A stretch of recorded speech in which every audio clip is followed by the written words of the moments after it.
Welcome to video number 4 of my Veterans Moving Abroad YouTube series. Thanks for being here with me. My name is John. I'm an Army combat veteran who found a higher quality life at a lower cost abroad. And I want to share that with other veterans because of what it did for me and my own mental health. I'm doing these videos sequentially. So the first video I did was a little bit about me, my mission. The second video was when not to move abroad. Third video was myths and misconceptions of veterans moving abroad. And this video is going to get into a little bit more of an exciting topic, picking your country. So before I dive into that, I think it's important to know that countries or places can be like restaurants. There can be a lot of reviews, a lot of mixed reviews. I would never fully trust one source when it comes to something like that if you haven't been there before. Then there are no perfect countries, cities, or places. A lot of people online will paint moving abroad as some magical fantasy life. Life is never like that. There's no heaven on this earth. But you can certainly live a lot closer to a fantasy life in a place like this where I'm at than in America. I'm in Santo Domingo in an Airbnb right now in the capital of the Dominican Republic where I live. We're going to dive into it. You have to come to a decision on 3 different things. 1 is your country, 2 is your city, and 3 is your neighborhood. A lot of people are like, oh, I want to go to Thailand. Okay, well, Thailand's a big country. And within Thailand, there are cities. And within cities, there are neighborhoods. And a lot of veterans move abroad to the wrong places. So today, we are going to dive into some of my favorite countries for veterans, where these resources exist, what you should be thinking about when you're moving and living abroad as a United States veteran. So, there are 4 main concerns when you're thinking about moving abroad. And obviously, it's thinking about what country to move to. Obviously, it's a personal decision. This is on you. What works for me is not going to work for you, and vice versa. The first thing, always the most important thing, is money. Your budget, your monthly budget, is the most important factor to consider when choosing your country. The second thing is visas, rules, regulations, laws, where you want to go and where you can go might be 2 different things, or stay long term. Third, your ideal lifestyle. What are you looking for? Are you looking for a laid back beach lifestyle? Are you looking for a city, adventure? What is it? Then I think it's important to be self-aware. You are going to know you better than anyone, certainly better than me.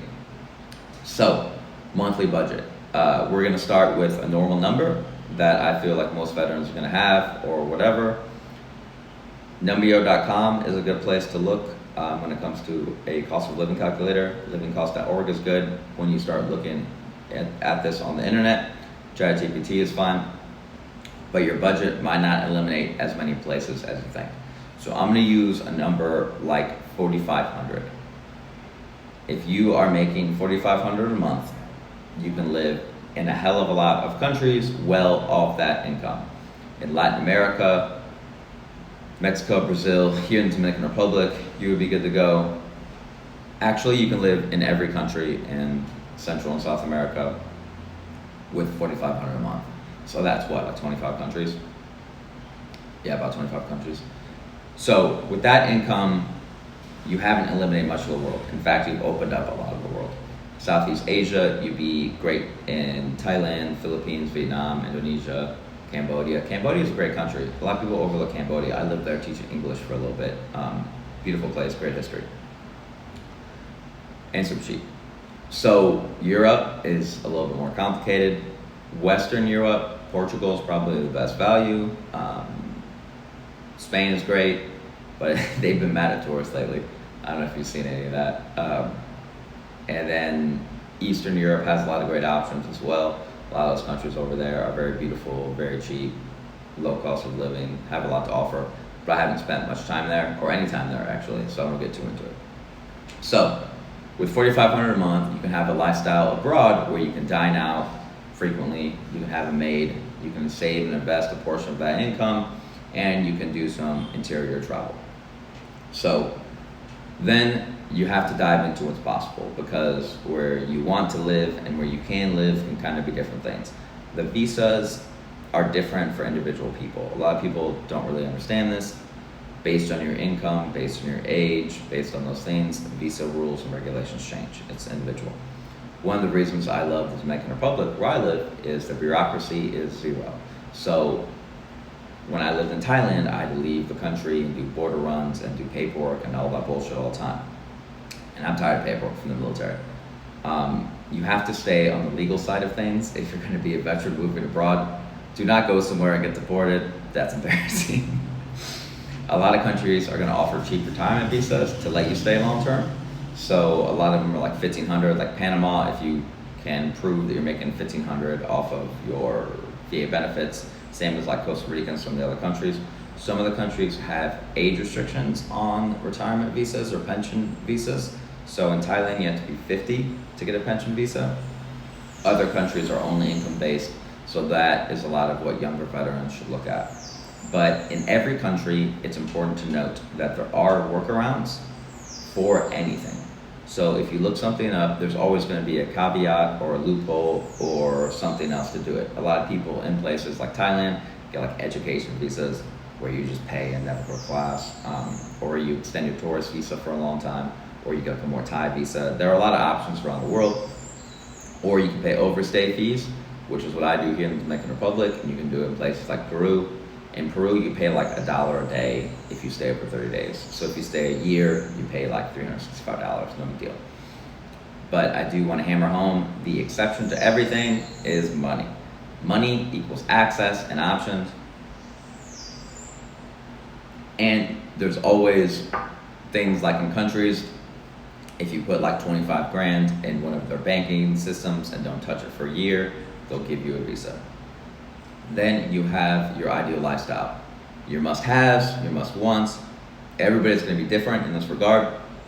For me, my must-haves, I want to live near a nice beach, I want a high-quality gym, and I want it to be walkable or cheap public transportation.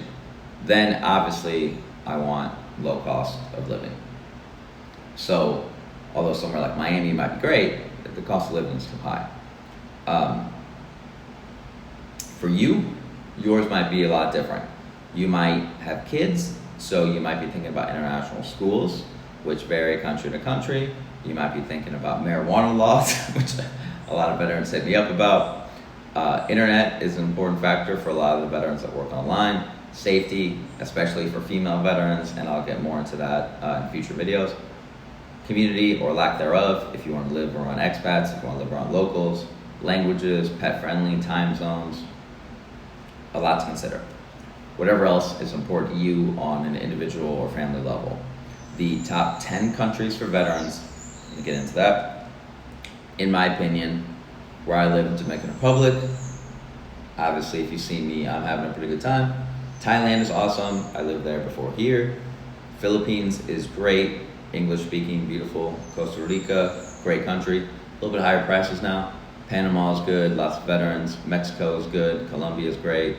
Vietnam is super cheap, Brazil, Portugal. Those are the top countries for veterans in my opinion, but everybody's different. I think veterans usually want to live around other veterans, or at least for me, that's what I wanted. I wanted to be able to get into a community, so coming somewhere where there was already veterans was important.